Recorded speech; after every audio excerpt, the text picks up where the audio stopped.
బంగారు పండ్లు అనేటువంటి అనుదిన వర్తమాన కార్యక్రమం చూస్తున్న మీ అందరికీ ప్రభువైన యేసుక్రీస్తు వారి శ్రేష్టమైన నామంలో వందనాలు శుభములు తెలియచేసుకుంటూ ఉన్నాను. ఈరోజు మన ధ్యాన అంశము 1వ సమూయేలు గ్రంథము 7వ అధ్యాయం 1వ వచనం చదువుతున్నాను చూడండి. అంతటా కిరియత్యారీము వారు వచ్చి యెహోవా మందసమును తీసుకొని పోయి కొండయందుండే అబీనాదాబు ఎంట చేర్చి దానిని కాపాడుటకై అతని కుమారుడైన ఎలియాజరును ప్రతిష్ఠించిరి. దేవుని యొక్క మందసం ఇజ్రాయేలీల దగ్గర నుంచి తీసుకుని వెళ్ళిపోయిన తర్వాత వాళ్ళు వాళ్ళ దేవత గుడిలో పెట్టినప్పుడు, ఆ తరువాత ఆ దేవత విగ్రహం క్రింద పడిపోయినప్పుడు, ఆ తరువాత అక్కడ ఉన్నటువంటి ఫిలిస్తీ ప్రజలందరినీ కూడా గడ్డలతో దేవుడు మ్రొత్తినప్పుడు రకరకాల ఇన్సిడెంట్స్ జరిగాయి. మందసము ఫిలిస్తీన్లు వాళ్ళ దగ్గర తీసుకుని వెళ్ళిపోయిన తర్వాత అలాంటి సందర్భంలో మందసాన్ని తీసుకొచ్చి ఈ యొక్క ఒక వ్యక్తి ఇంట్లో పెట్టారండి. కిరియత్యారీము అనేటువంటి ఒక స్థలములో కొండ మీద ఉన్నటువంటి అబీనాదాబు అనేటువంటి ఒక వ్యక్తి యొక్క గృహంలో తీసుకొచ్చి ఈ మందసాన్ని ఉంచుతారు.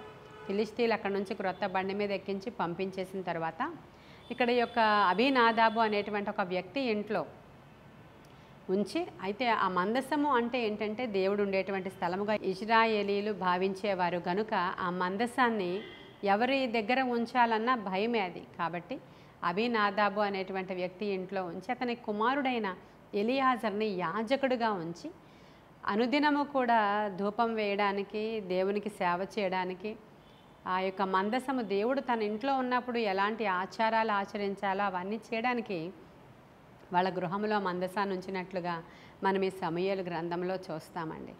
సౌలు రాజుగా వచ్చిన తరువాత కూడా మందసం గురించి పట్టించుకోలేదు. ఆ మందసం అక్కడే ఉండిపోయింది. సౌలు వచ్చిన తర్వాత కూడా మందసం ఏమైంది, ఆ మందసాన్ని తీసుకొని రావాలి, దేవుని యొక్క నివాస స్థలం అక్కడ ఉండిపోయినా అతనికి ఏం ఆలోచనలు రాలేదు. దేవుని యొక్క మందసము కిరియత్యారీములో 20 సంవత్సరాలు ఉండిపోయింది. ప్రియమైన దేవుని బిడ్డలారా, 20 సంవత్సరాలు దేవుని మందసంలో మనందరికీ తెలిసిందే ఆజ్ఞల పలకలు ఉంటాయి, మన్నా పెట్టినటువంటి బంగారు పాత్ర ఉంటుంది, చిగురించిన అహరోను కర్ర ఉంటుంది. అయితే ఈ కెరూబులు 2 మందసం బాక్స్ మీద ఉంటాయి. దేవుని యొక్క మహిమ ఉదయించినప్పుడు ఆయన షకీనా మహిమలో ప్రభువు మాట్లాడుతూ ఉంటారు. మందసం ఉన్న స్థలాన్ని యెహోవా దేవుని యొక్క మాట్లాడే స్థలముగాను, ఆయన నివాసం ఉన్న స్థలముగాను ఇజ్రాయేలీలు ఎంచుతూ ఉంటారు. అందుకే ఫిలిస్తీన్లు యుద్ధానికి వచ్చినప్పుడు అక్కడ ఏలీ ఆధ్వర్యంలో తన కుమారులైనటువంటి హోఫ్నీ ఫీనెహాసు ఈ మందసాన్ని తీసుకుని యుద్ధానికి వెళ్ళినప్పుడు ఆ యొక్క శత్రువులు అంటారు కదా, అమ్మో వారి దేవుడైన యెహోవా యుద్ధరంగంలోనికి వచ్చేసాడు కనుక మనకి అపజయమేమో అనుకున్నారు వాళ్ళు. కానీ దేవుడు వారిని ఎడబాసాడని వాళ్ళకి తెలియలేదు. ఆ తరువాత ఆ మందసము వారి దగ్గరికి వెళ్ళింది, పట్టబడింది. వారు దాన్ని ఉంచుకోలేకపోయారు, రకరకాల ప్రయత్నాలు చేశారు, మరలా పంపించేశారు. ఇక్కడికి పంపించిన తరువాత ఈ కిరియత్యారీములోనే 20 సంవత్సరాలు ఆ మందసం ఈ యొక్క అబీనాదాబు ఎంట ఉండిపోయింది. ప్రియమైన దేవుని బిడ్డలారా, ఆ ఇంట్లోనే ఉండిపోయింది. కానీ ఏ విధమైనటువంటి ఆశీర్వాదము కానీ, దేవుని యొక్క మాట కానీ, దేవుని యొక్క ప్రసన్నత కానీ, దేవుని యొక్క ఏమి కూడా లేదు అక్కడ. 20 సంవత్సరాలు ఆచార ప్రకారమైనటువంటి భక్తిని వారు చేస్తూనే ఉన్నారు. మందసం ఉన్నప్పుడు ఎలాంటి ధూపం వేయాలి, ఎలా దీపం వెలిగించాలి, ఎలా దేవునిని ప్రసన్నం చేయాలి, ఎలా పాత నిబంధన కాలంలో ఉన్నటువంటి ఆచార వ్యవహారాలు ఎలా ఉన్నాయో అవన్నీ కూడా మందసం ఉన్న ఇంటిలో మళ్ళీ మందసం ఉంది కనుక అబీనాదాబు కొడుకుని యాజకుడిగా ప్రతిష్ఠ చేసి మరి అక్కడ ఉంచారండి. కానీ వారికి ఏ విధమైనటువంటి దేవుని యొక్క బ్లెస్సింగ్ కానీ ప్రెజెన్స్ కానీ వాళ్ళకి ఏం తెలియలేదు. తరువాత దావీదు రాజు అయిన తరువాత మందసము గురించి పట్టించుకొని దేవుని యొక్క సన్నిధి ఖచ్చితంగా దావీదు పురానికి నేను తీసుకొని రావాలని యోచన చేసి తను కూడా ఒక బండిని తయారు చేసి ఆ బండి మీద మందసం పెట్టి తీసుకుని వస్తున్న సమయంలో క్రొత్త ఎడ్లను ఆ ఎడ్ల బండిలో పెట్టి తీసుకొస్తుంటే ఆ ఎడ్ల యొక్క కాలు జారి మందసం క్రింద పడిపోబోతున్న సమయంలో ఉజ్జా అనేటువంటి వ్యక్తి చేయి చాపి మందసాన్ని పట్టుకోబోయినప్పుడు అక్కడికక్కడే అతడు ప్రాణం విడిచిన సందర్భాన్ని మనం చూస్తాం. అప్పుడు చాలా భయపడ్డారు. అమ్మో ఏదో ఎక్కడో ఒక అపశృతి, ఏదో తప్పు చేశాను నేను, ఏదో పొరపాటు జరిగిందని దావీదు గ్రహించుకొని తరువాత ఈ మందసాన్ని ఇప్పుడు తీసుకుని వెళ్ళడం ఎంతమాత్రం ఉత్తమమైన పద్ధతి కాదు, నేను ఏదో తప్పు చేశాను, ఈ మందసాన్ని తీసుకుని వెళ్ళడంలో ఏదో పొరపాటు జరిగిందని భావించి ఈ మందసాన్ని ఎక్కడ ఉంచాలి అనుకున్న సందర్భంలో గిత్తీయుడైనటువంటి ఓబేదెదోము అనేటువంటి ఒక వ్యక్తి చెప్తాడు, నా గృహంలో ఆ మందసాన్ని ఉంచమని. భయపడిపోతున్న సమయంలో దేవుణ్ణి ఎంత ప్రేమించాడో చూడండి. అతడి యొక్క భక్తి ఎంత గొప్పదో ఒకసారి ఆలోచన చేసుకోండి. దావీదు పురానికి తీసుకెళ్తే ఏమైనా అవుతుందేమో అని భయపడి, ఇందులో ఏదో అపచారం చేశాం మేమని ఆయన భయపడిన సమయంలో ఓబేదెదోము తన గృహాన్ని తెరిచాడు దేవుని యొక్క మందసాన్ని అక్కడ పెట్టుకోవడానికి. దావీదు ఆలోచన చేసుకున్నాడు, ఎక్కడ పొరపాటు జరిగిందో తెలుసుకున్నాడు. ఈ లోపల ఆలోచన చేస్తూ అతను చేసిన తప్పిదాలని అతను రెక్టిఫై చేసుకోవడానికి ప్రయత్నిస్తున్నాడు. దేవుని యొక్క మందసాన్ని అన్యులు పంపించినట్లు బండ్ల మీద పంపించడం కాదు, యాజకులు భుజాల మీద పెట్టుకుని మోయాలి. గాయకులు మరి గానము చేస్తూ ఉన్నప్పుడు, మ్యూజిషియన్స్ అదంతా కూడా బూరలు ఊదుతూ ఉన్నప్పుడు వారందరూ దేవుని మందసాన్ని యాజకులు భుజాల మీద పెట్టి మోసుకొని రావాలి తప్ప ఎడ్ల బండి మీద కాదని ఆయన తెలుసుకుని ఈ లోపల రెక్టిఫై చేసుకుంటున్నాడు. ఆయన ఈ లోపల 3 నెలల కాలం అయ్యింది ఓబేదెదోము అనేటువంటి వ్యక్తి గృహంలో ఈ మందసాన్ని పెట్టి. రాజుగారికి ఒక వార్త అంది. ఆ వార్త ఏంటంటే, ఓబేదెదోము అతనికి కలిగిన ఆస్తి, అతను కలిగిన ఇంటివారు మొత్తం 62 మంది, అతని కుమారులు, అతని అన్నదమ్ములు, బంధువులు అందరూ కూడా చాలా ఆశీర్వదింపబడ్డారు మందసం వారి ఇంట్లోనికి వెళ్ళిన తర్వాత అనే వార్త దావీదుకు తెలిసి ఆశ్చర్యపోయాడండి.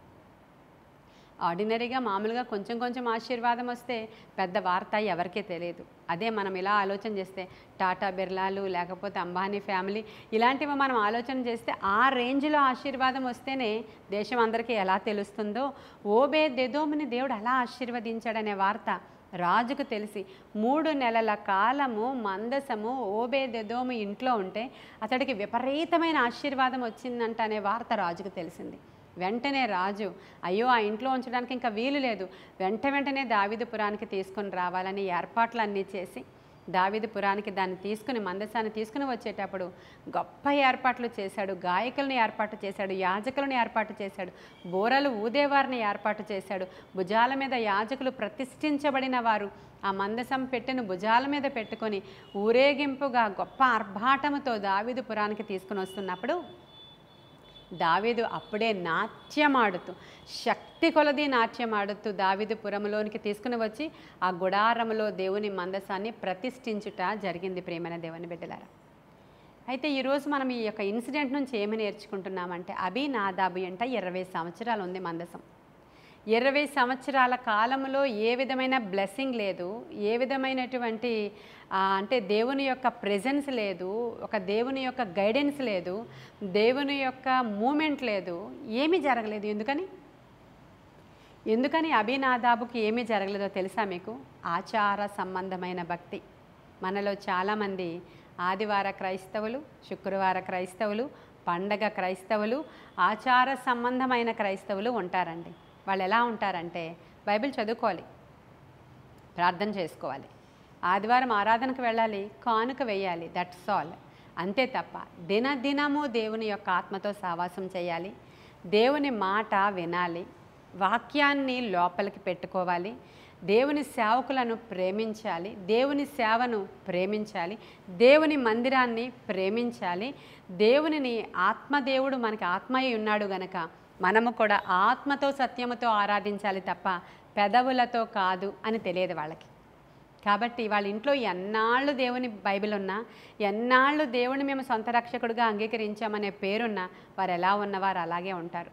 ఇంకా సరికాదు, ఇంకా వాళ్ళు దేవుడిని కలిగి ఉన్నామనే పేరే కానీ వ్యర్థమైన అన్యుల ఆచారాలను కూడా వాళ్ళు ఆచరించేస్తూ ఉంటారు. ఈ యొక్క శుక్రవారం తలస్నానం చేయాలి, శుక్రవారం ఇల్లు కడుక్కోవాలి, శుక్రవారం గిన్నెలను కడుక్కోవాలి, మరి పరిచయులు శాస్త్రులు చేసినట్లు గిన్నెలకి బాప్తిస్మం ఇవ్వాలన్నట్లు ఇత్తడి గిన్నెలు తోముకోవాలి, ఇల్లంతా కడిగేసుకోవాలి, శుక్రవారం ముగ్గులు పెట్టేసుకోవాలి. ఇలాంటి ఆచారాలు పల్లెటూరులో చూస్తూ ఉంటారు మీరు. అంటే ఆచార సంబంధమైన భక్తి కాదు దేవుడు కోరుతున్నది. నీ హృదయాన్ని కడుక్కోవాలి, నీ అంతరంగాన్ని కడుక్కోవాలి.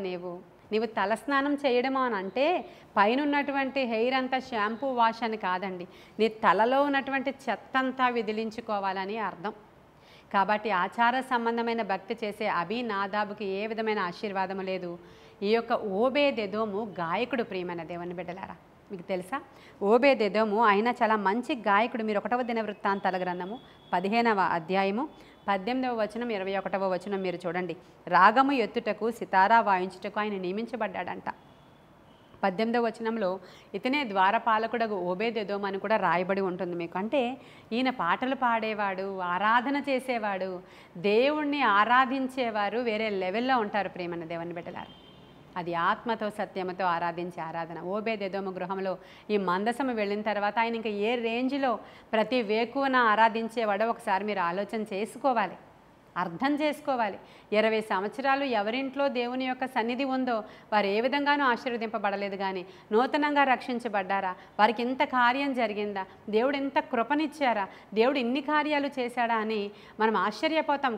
కొంతమంది విషయంలో కొన్ని సందర్భాలలో వాళ్ళు నిజముగా హృదయముతో దేవుణ్ణి ప్రేమించిన వారు, హృదయాంతరంగాల నుంచి దేవుణ్ణి వారు ఆరాధించేవారు. ఒక మరియ వచ్చి యేసుక్రీస్తు ప్రభువారి పాదాల దగ్గరికి వచ్చి అత్తరు బుడ్డిని పగలగొట్టి ఆమె జీవనం అంతా దారవోస్తే ఎంత ఖరీదో అంత ఖరీదైన అత్తరు బుడ్డిని పగులగొట్టి ఆయన పాదాల మీద తల మీద పోసి ఆరాధిస్తుందంట. అది ఒక రకమైన ఆరాధన.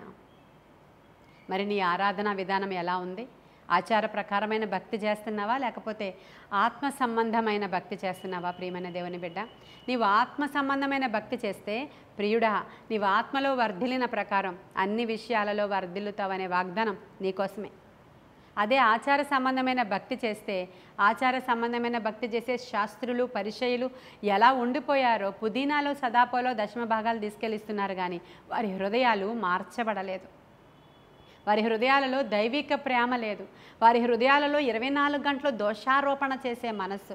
24 గంటలు వాళ్ళు ఇలాగా వీళ్ళు అలాగా, ఆ సంఘం ఇలాగా ఈ సంఘం అలాగా, ఆ సేవకుడు ఇలాగా ఈ సేవకుడు అలాగా, అసలు స్త్రీలు పరిచర్య చేయకూడదు, వాళ్ళు ఇది చేయకూడదు, వాళ్ళేంటి పరిశుద్ధాత్మ గురించి ఇలా మాట్లాడుతున్నారు, వీళ్ళు ఇలాగా. ఇది పరిషేడి భక్తి, ఆచార సంబంధమైన భక్తి. ప్రియమైన దేవుని బిడ్డలారా, నీవు ఆత్మలో వర్ధిల్లుచున్నావా? పరిశుద్ధాత్మ శక్తి ద్వారా నడిచినప్పుడు దేవుణ్ణి ఆరాధించేటువంటి లెవెల్స్ వేరే విధానంలో ఉంటాయి. నీవు ఆత్మతో సత్యముతో దేవుణ్ణి ఆరాధించినప్పుడు నిశ్చయముగా గొప్ప కార్యాలు చూస్తావు. ఆ యొక్క అత్తరు బుడ్డి పట్టుకుని వచ్చినటువంటి మరియ విషయంలో దేవుడు ఏమని చెప్తున్నాడో తెలుసు కదా మీకు. యోధా అక్కడ ఉన్నటువంటి వాళ్ళు అంటున్నారు, ఎందుకు అలా డబ్బులు వేస్ట్ చేస్తావు? పేదలకు ఇవ్వచ్చు కదా అది అమ్మి, ఇక్కడ పగలు కొడితే ఏమొచ్చింది నీకు? అంత కాస్ట్లీది తేవాలా? నీకు చాలా గర్వం అన్నట్లు మాట్లాడుతూ ఉన్నప్పుడు ప్రభు అన్నారు, ఈమె చేసింది జ్ఞాపకార్థముగా మిగిలిపోతుంది. నా విషయంలో ఈమె చేసిన కార్యం చాలా మంచిది అన్నాడు ఆయన. హల్లెలూయా. ఆమె నా విషయంలో చేసిన కార్యం మొత్తం భూమి అంతటా కూడా ప్రకటించబడుతుంది. ఇది చాలా మంచి కార్యం అని ఎందుకన్నారంటే ఆయన ఆమె ఆత్మతో ఆరాధించి ప్రభువుని స్తుతించింది గనుక ఆమె నిజముగా కొనియాడబడింది. ఆమెకి మొదటి దర్శనం కలిగింది, అద్భుతమైన సువార్త ప్రకటించింది. ప్రభువు ఆమెనే దర్శించారు మొట్టమొదటగా. ఆశ్చర్య కార్యాలు జరిగాయి ప్రియమైన దేవుని బిడ్డలారా. హెచ్చించబడింది ఆమె. కాబట్టి ఈరోజు మీ భక్తి ఎలా ఉందో ఒకసారి పరిశీలన చేసుకుంటారా? శాస్త్రులు పరిచయలు చేసే భక్తి లాంటిది చేయకండి దయచేసి. ఆచార వ్యవహారాల్లో ఏమీ లేదండి. మా సంఘములో ఇంతే, మా కట్టుబాట్లు ఇంతే, మా పాటల పుస్తకం ఇంతే, మా కీర్తనల పుస్తకం ఇంతే, అమ్మో మా యొక్క ఏమంటారు శ్రమదినాల్లో మా ఆచారం ఇంతే. ఇదంతా కాదండి. అన్నీ చేయండి, మంచిదే. కానీ దాంతో ప్రకారం ఆత్మతో సత్యముతో ప్రభువుని ఆరాధిస్తే ఓబేదెదోముకు కలిగిన ఆశీర్వాదం నీకు నాకు కూడా దేవుడు ఇవ్వడానికి సిద్ధంగా ఉన్నాడు. కాబట్టి మీరు ఈ విధంగా మీ భక్తిని రెన్యూల్ చేసుకుంటారని, దేవుని యొక్క ఆత్మలో మీరు ఎదుగుతారని, ఈరోజే దేవుని మందసాన్ని మీ ఇంట్లోనికి ఆహ్వానిస్తారని. మందసం అంటే మరేమీ కాదు, కానీ 2-3 దేవుని నామం పేట మీరు కూర్చొని ప్రార్థన చేసే స్థలమే అక్కడ ఆయన మందసం దిగి వచ్చే స్థలం. ప్రియమైన దేవుని బిడ్డలారా, ఆ ప్రార్థనా గదిని మీరు ఏర్పాటు చేసుకోండి, ప్రార్థనా స్థలాన్ని ఏర్పాటు చేసుకోండి. ప్రతిదినము కుటుంబ ప్రార్థన చేసి బలిపీఠాన్ని కట్టుకోండి. దేవుడు గొప్ప కార్యాలు మీ ఇంట్లో చేస్తాడు. కొన్ని మాటలు దేవుడు మన వెనుకడిలో దీవించునుగాక. ఆమేన్. ప్రార్థన చేసుకుందామా? మహాపరిశుద్ధుడైన తండ్రి, మహోన్నతుడైన దేవా, నీకు వందనాలు. సర్వాంతర్యామి మీకు వందనాలు. సర్వశక్తిమంతుడానికి వందనాలు. నీ బలమైన కార్యాలు బిడ్డల జీవితాల్లో జరిగించండి. వారి గృహాలలో ప్రతి గృహంలోనికి కూడా నీ మందసము, నీ బలిపీఠము ఉండులాగున సహాయం చేయండి. ఆచార సంబంధమైన భక్తి చేయకుండా ఆత్మ సంబంధమైన భక్తి చేసేవారుగా ప్రతివారు నాయన నూతనముగా ఆశీర్వదింపబడడానికి సహాయం చేయమని నీ కృపలో బిడ్డలందరినీ దీవించండి. వారి అవసరతలు తీర్చండి. యేసయ్య శ్రేష్ఠ నామంలో అడుగుచున్నాము తండ్రి. ఆమేన్. God bless you.